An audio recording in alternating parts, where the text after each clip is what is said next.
કેરળમાં યુવા કોંગ્રેસના કાર્યકરો દ્વારા ગૌરક્ષાના કાયદાનો અનોખો વિરોધ કરવા ગાયની સરેઆમ હત્યા કરી મિજબાની કરવાની જઘન્ય ઘટનાનો દેશભરમાં વિરોધ થઈ રહ્યો છે। વડોદરામાં યુવા યોદ્ધા સંગઠનના યુવાનોએ રાહુલ ગાંધીના પોસ્ટરને જૂતા મારી કેરળની ઘટનાનો વિરોધ કર્યો હતો। ગૌરક્ષાના કાયદાને લઈને દેશભરમાં ભારે હંગામો મચ્યો છે। ક્યાંક કાયદાનું સમર્થન થઈ રહ્યું છે તો ક્યાંક તેનો વિરોધ થઈ રહ્યો છે। કેરળમાં આ કાયદાના વિરોધમાં કોંગ્રેસના કાર્યકરો દ્વારા જે કૃત્ય આચરવામાં આવ્યું તેના પૂરજોર વિરોધ સાથે દેશભરમાં હંગામો મચ્યો છે। ભારતીય જનતા પાર્ટી અને તેની સાથે સંકળાયેલા સંગઠનો દ્વારા કેરળની ઘટનાના વિરોધમાં ઠેર ઠેર પ્રદર્શનો કરવામાં આવી રહ્યા છે। ત્યારે વડોદરામાં યુવા યોદ્ધા સંગઠન દ્વારા કોંગ્રેસ ઉપાધ્યક્ષ રાહુલ ગાંધીના પોસ્ટરને જાહેરમાં જૂતા મારવામાં આવ્યા। શહેરના શહીદ ભગતસિંહ ચોકમાં સંગઠનના કાર્યકરોએ ગૌમાતાની પૂજા કરાવવાની સાથે રાહુલ ગાંધીના કટઆઉટને જૂતા મારી કેરળની ઘટનાનો વિરોધ કરવામાં આવ્યો હતો। યુવા યોદ્ધા સંગઠનના કાર્યકરોએ કેન્દ્રની મોદી સરકારના મંત્રી કિરણ રિજિજુનો પણ ગૌમાંસ ખાવા બદલ વિરોધ કરી રિજિજુને રાક્ષસી વૃત્તિના ગણાવ્યા હતા।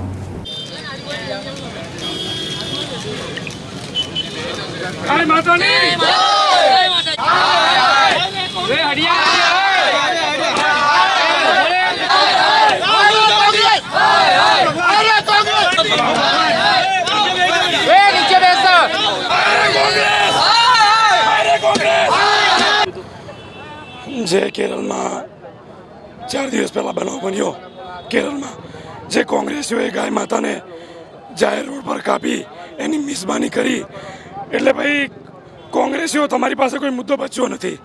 તમારે રાજકારણ કરવાનું છે બીજેપી જોડે, બધા રાજ્ય હારી ચૂક્યા એટલે તમે એ ગુસ્સો ઉતાર્યો અમારી ગાય માતા પર।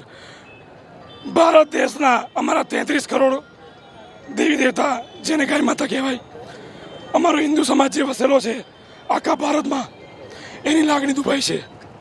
એના વિરુદ્ધમાં આજે અમે કાર્યક્રમ કર્યો હતો કે કોંગ્રેસ રહી જાઓ, રાહુલ ગાંધી અને સોનિયા ગાંધી જે તમે આ કૃત્ય કર્યું છે, પાપ કર્યું છે, તમારો રાજકીય રોટલો શેકવા અમારો માલધારી સમાજ, હિન્દુ સમાજ આજે શ્રાપ આપે છે કોંગ્રેસને કે જીવનમાં તમે જે તમારે રાજ કરવું છે એ તમારું રાજ જીવનમાં તમે નહીં કરી શકો, તમારી ઈચ્છા જીવનમાં પૂરી નહીં થાય, કેમ કે તમે એક ગાય માતાને તમે કાપી છે, 33 કરોડ દેવી દેવતાને। હું એને પણ કહું છું કે એ પણ રાક્ષસ પ્રજાતિનો માણસ છે, બીજેપીમાં બેઠેલો છે, એને પણ કાઢો બહાર। ગાય માતા આ રાજ્યમાં છૂટ છે, પેલા રાજ્યમાં છૂટ છે, એટલો મતલબ કે અમારી માન તમારે ખાવાની ના, આ વસ્તુ ખોટી છે।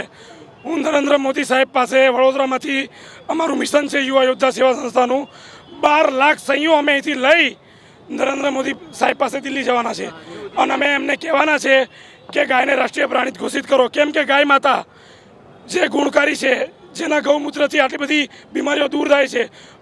વાઘને તમે રાષ્ટ્રીય પ્રાણીનો એ આપ્યો છે, પણ અમે એને છીનવા નથી માગતા, પણ ગાય તો કેટલા ગુણકારી છે, કેટલા ગુણ છે એનામાં, તો એને રાષ્ટ્રીય પ્રાણી ઘોષિત કરો।